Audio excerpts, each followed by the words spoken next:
জানি আসবে আমার দিন, হবে সবকিছু রঙিন, খুশিতে নাচবে আসমান জমিন। নাচবে আসমান জমিন, আসবে দিন। বন্ধুরা, তুফান মুভির এই গানটির অপেক্ষায় ছিল সবাই। অবশেষে গানটি কিন্তু রিলিজ দিয়েই দিল। গানটির রোমান্টিক দৃশ্যগুলো ভক্তরা গানটির প্রশংসা করেছে। এই গানটিতে গ্রাম্য জীবনের উৎসব মুখর দিক তুলে ধরা হয়েছে। এই গানটিতে পাড়া মহল্লার সবাই মিলে একসাথে আনন্দ উল্লাস করতে দেখা গিয়েছে। এখানে বদি কি বোঝাতে চেয়েছে আপনারা বুঝে নিয়েন।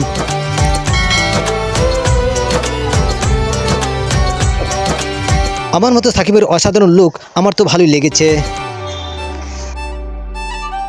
পত্রিকার প্রথম পাতক সাকিব খানের সৌহার্দ্যপূর্ণ আচরণ আমার খুব ভালো লেগেছে। সাকিব খানের এমন লুকে কেমন লাগছে অবশ্যই